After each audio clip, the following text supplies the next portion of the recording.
여러분, 안녕하세요. 지식으로 부를 창조하는 채널, 금융연대기에 오신 것을 환영합니다.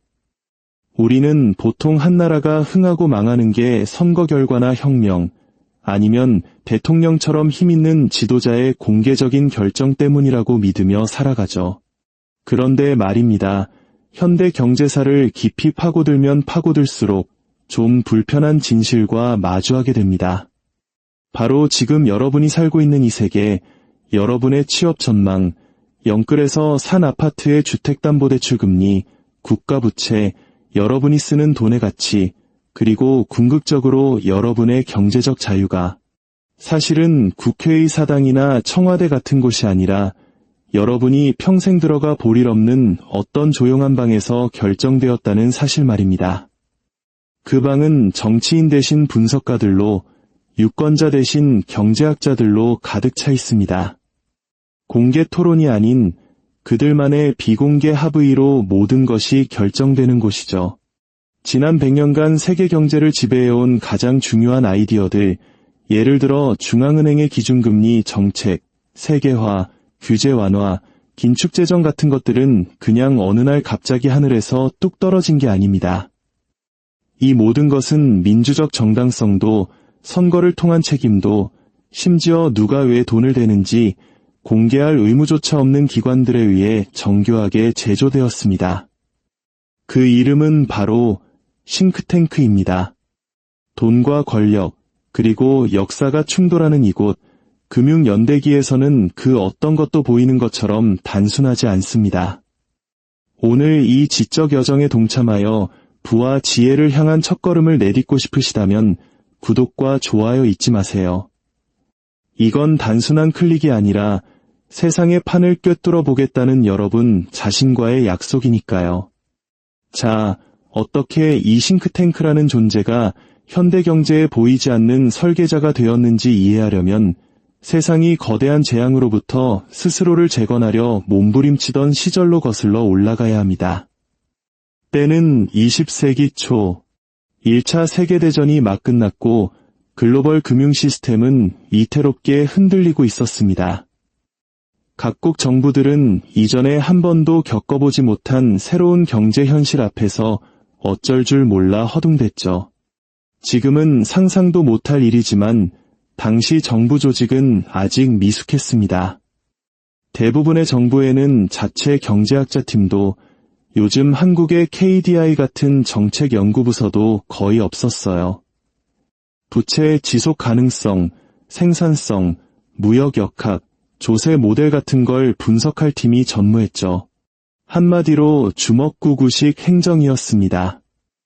이 거대한 공백을 외부자들이 채우기 시작했습니다.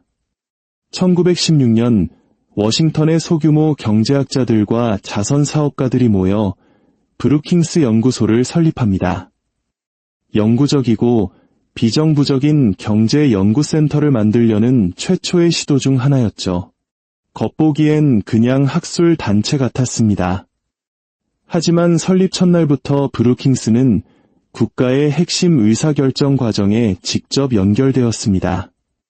이들의 보고서는 연방 예산 편성부터 전시 생산, 초기 통화 정책에 이르기까지 모든 것에 영향을 미쳤습니다.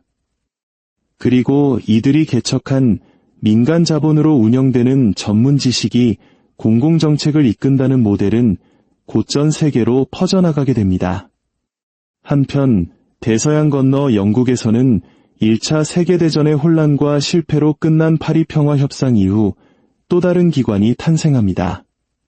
바로 왕립국제문제연구소, 우리에게는 채텀하우스라는 이름으로 더 잘 알려진 곳입니다. 설립 목적은 디세프티블리 심플, 즉 겉보기엔 아주 간단했습니다. 정치인, 외교관, 금융가, 학자들이 한자리에 모여 비공개로 글로벌 이슈를 논의하는 것이었죠.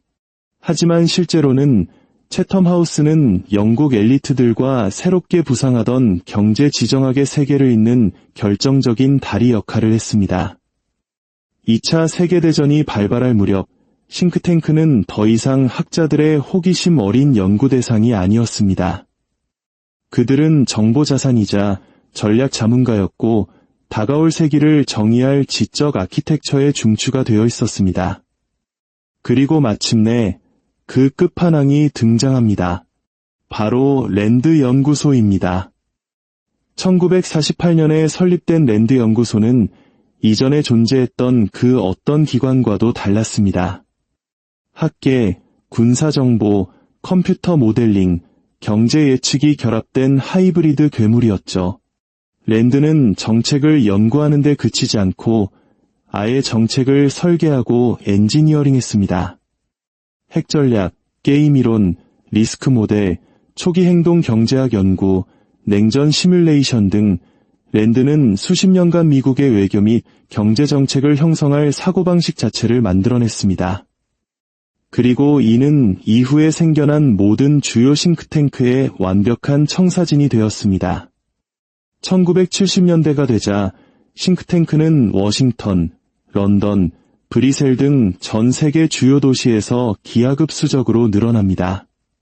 후버 연구소, 카네기 국제평화재단, 외교협회, 미국 기업연구소, 피터슨 국제경제연구소, 헤리티지 재단 등 각각 고유한 이념, 자금줄, 그리고 전략적 목표를 가지고 있었죠.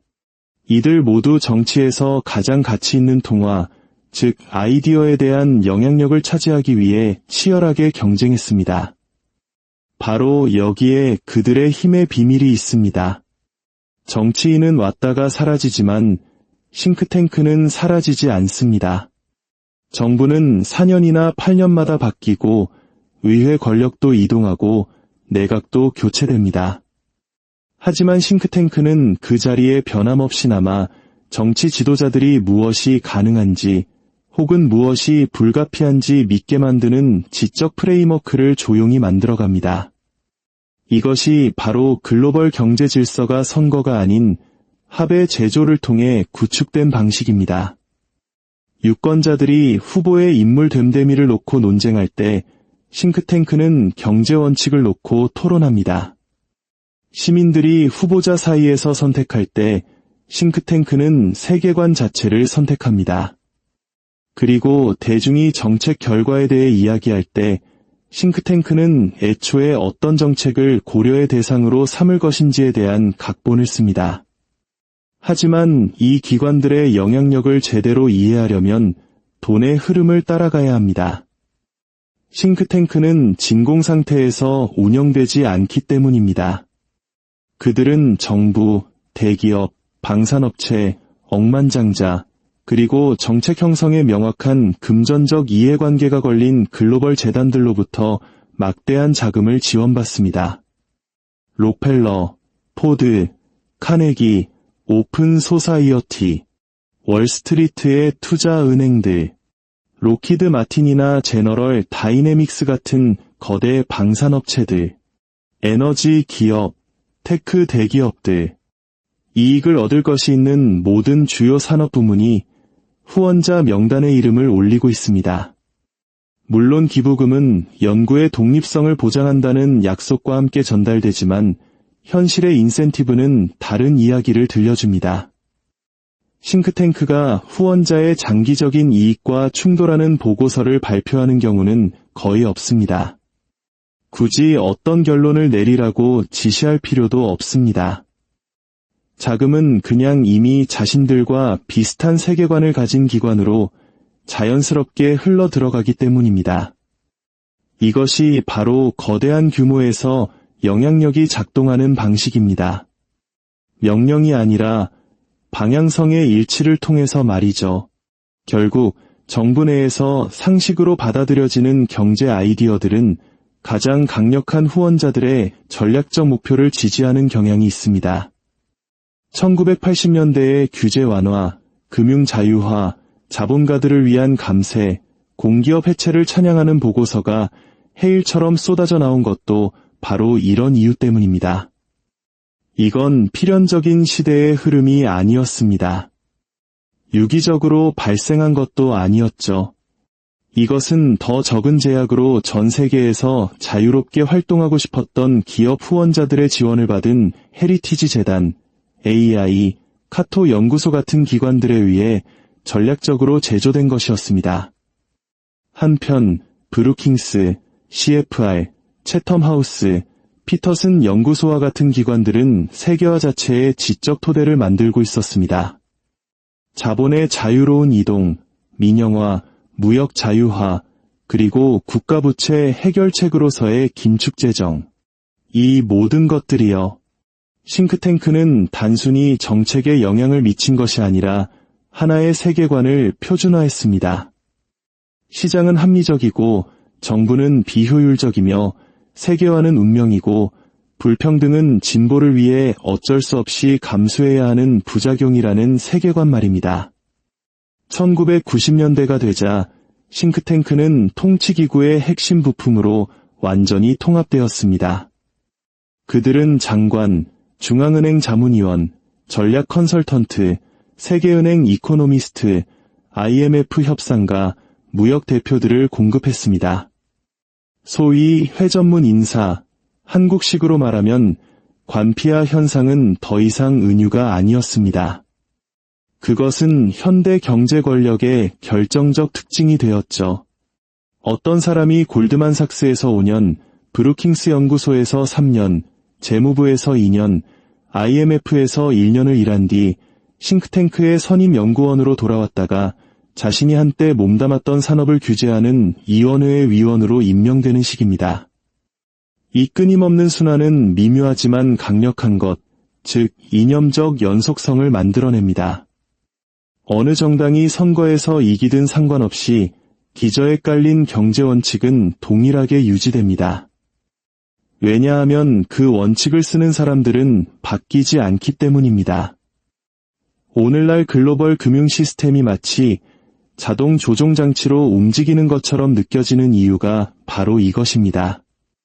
누가 대통령이 되든 정책이 일관성을 유지하는 이유, 경제 위기가 예측 가능한 주기로 반복되는 이유, 다른 얼굴들이 서명만 할 뿐 똑같은 실수가 계속해서 일어나는 이유, 수면 아래에서는 이 지적 아키텍처가 너무나도 안정적으로 버티고 있기 때문입니다. 그리고 그것은 대중이 결코 볼 수 없는 곳에서 만들어집니다. 깊이 들여다볼수록 명확해집니다. 싱크탱크는 세계 경제의 관찰자가 아니라 그 서술자입니다. 그들은 정치인들이 사용하는 어휘를 정의하고 언론인들이 의존하는 분석틀을 제공하며 규제 당국이 신성시하는 지표를 만들고 투자자들이 수십억 달러를 시장에 투입하거나 뺄 때 내면화하는 스토리를 만들어냅니다. 그렇기 때문에 싱크탱크는 단순히 정책에만 영향을 미치는 것이 아닙니다. 그들은 인식에 영향을 미칩니다. 그리고 인식은 모든 금융 시스템에서 가장 강력한 힘 중 하나입니다. 이것이 오늘날 어떻게 작동하는지 이해하려면 피터슨 연구소나 외교협회 같은 존경받는 기관에서 나온 보고서 하나를 상상해 보십시오. 그 보고서가 임박한 부채 위기 혹은 생산성 성장 둔화 또는 구조개혁의 필요성을 경고합니다. 불과 몇 시간 안에 그 내러티브는 퍼져나갑니다. 언론 매체들이 이를 받아쓰고 뉴스 채널은 토론 주제로 삼고 정치인들은 청문회에서 인용하고 시장이 주목하기 때문에 중앙은행 총재들도 주목합니다. 그리고 갑자기 분석가 10명이 있던 작은 방에서 시작된 아이디어 하나가 국가적 불안감이 되어버립니다. 이것이 현대 경제 권력의 본질입니다. 분석을 기대로, 그리고 기대를 현실로 바꾸는 능력. 싱크탱크가 인플레이션을 경고하면 시장은 긴장합니다. 그들이 긴축 재정을 요구하면 정부는 예산을 줄입니다. 그들이 규제 완화를 옹호하면 자본은 더 빨리 흐릅니다. 그들이 글로벌 무역 협정을 장려하면 산업들은 공급망을 재배치합니다. 그들은 글로벌 시스템의 감정적 온도를 설정합니다. 그리고 정치인들과 달리 그들은 그렇게 하기 위해 대중의 승인을 필요로 하지 않습니다. 그들의 권력은 신뢰성에서 나옵니다. 선거보다 훨씬 더 안정적인 통화죠.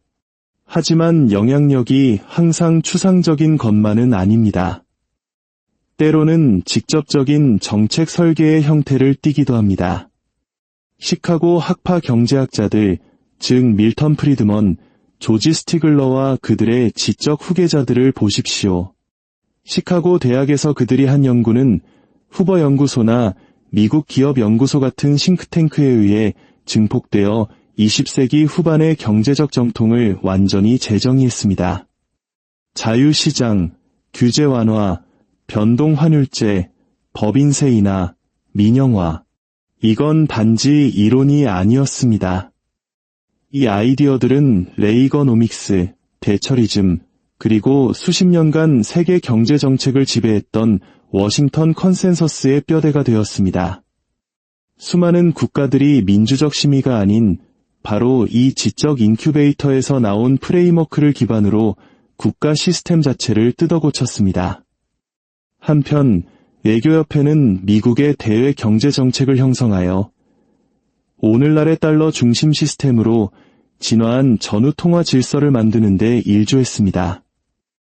헤리티지 재단은 레이건 행정부 경제의제의 상당 부분을 직접 작성했습니다. 피터슨 연구소는 적자와 긴축에 대한 서사를 주도하며 라틴 아메리카, 유럽, 아시아의 국가들이 부채 위기에 접근하는 방식에 영향을 미쳤죠. 한국이 겪었던 IMF 외환위기 때 우리에게 강요되었던 혹독한 구조조정 프로그램도 바로 이런 사상의 연장선상에 있었습니다. 그리고 세계경제포럼, 즉 다보스 포럼이 있습니다. 이들은 직접 정책을 만들지는 않지만 합의를 만들어냅니다. CEO, 중앙은행 총재, 국가원수들이 모여 글로벌 리스크, 공급망, 인구변화, 디지털 화폐, 기후 경제학을 논할 때 그 결과물은 법안이 아닙니다. 그것은 방향성의 일치입니다. 미래가 어떤 모습이어야 하고 누가 그것을 이끌어야 하는가에 대한 공유된 세계관, 그리고 그 세계관은 엄청난 금융적 결과를 낳습니다.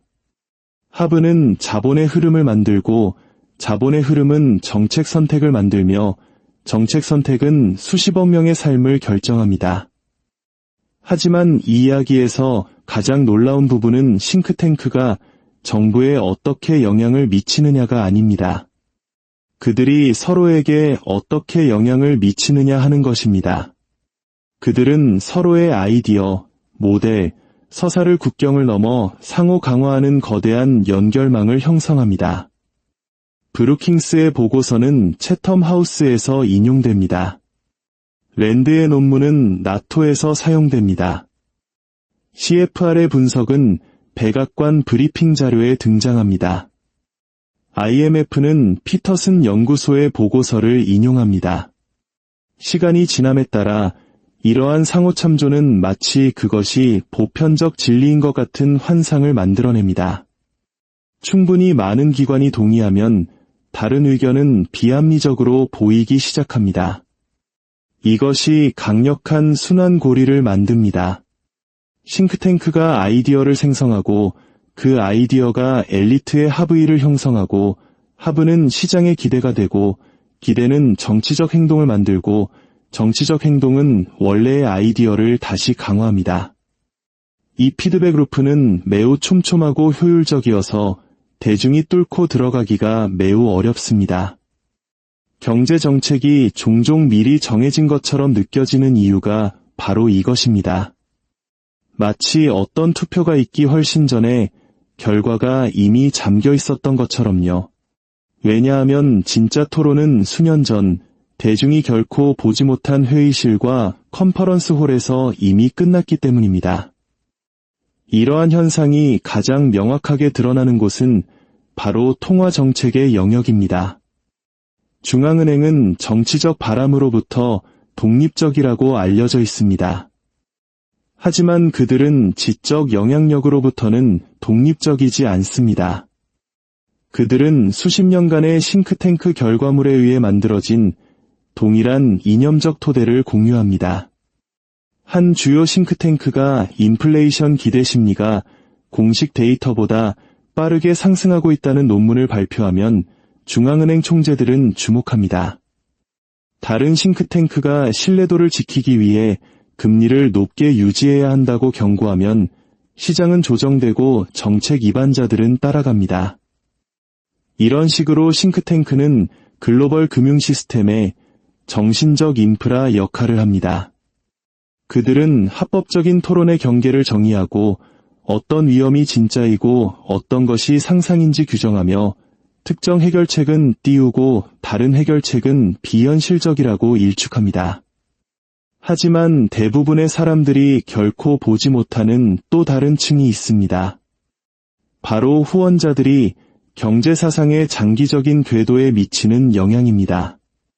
한테크 억만장자가 디지털 화폐 프로그램을 후원하면 갑자기 디지털 화폐 연구가 더 주목받습니다.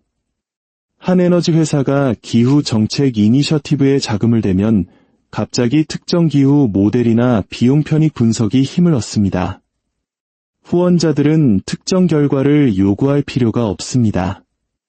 영향력은 훨씬 더 우아하게 작동합니다. 그들은 단지 이미 자신들과 동의하는 전문가들을 지원할 뿐입니다. 특정 목소리가 기본값이 될 때까지 증폭시키는 것이죠. 오늘날 싱크탱크의 영향력은 정책을 넘어 평범한 사람들의 개인 금융 생활에까지 미칩니다. 그들의 서사는 언론이 인플레이션을 다루는 방식을 결정합니다. 그들은 여러분의 주택담보대출, 투자, 저축, 고용시장, 은퇴, 생활비에 영향을 미치는 규제 환경을 결정하는 데 도움을 줍니다. 싱크탱크가 신뢰 회복을 위해 고금리가 필요하다고 주장할 때 그들은 여러분의 미래 대출 비용을 결정하고 있는 겁니다. 그들이 세계화가 필수 불가결하다고 주장할 때 여러분이 의존하는 상품의 가격을 결정하고 있는 겁니다.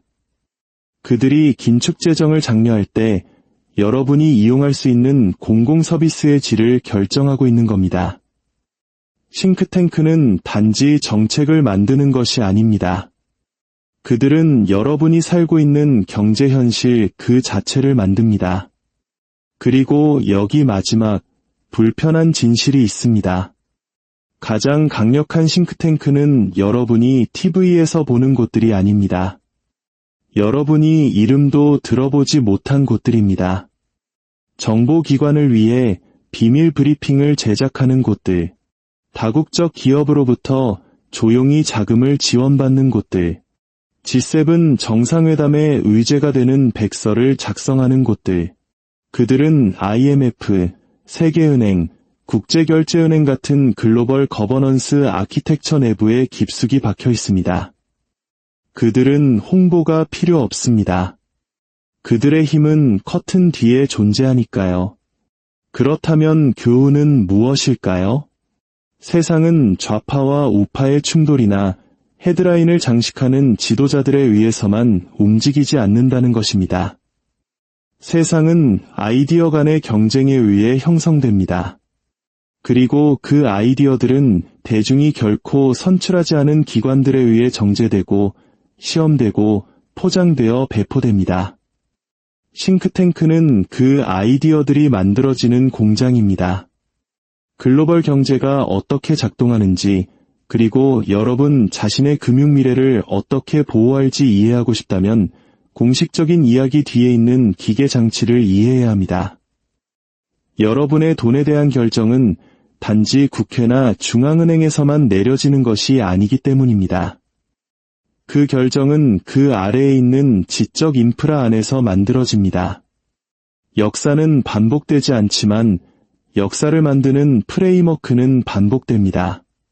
그리고 누가 그 프레임워크를 작성하는지 이해하지 못한다면 여러분은 항상 세상의 반응만 할 뿐 세상을 예측할 수는 없을 것입니다. 오늘 이야기가 새로운 관점을 제시했다면 구독을 통해 이 여정을 계속해주세요. 역사는 답을 알고 있습니다. 저는 그 답을 어디서 찾아야 할지 보여드리겠습니다.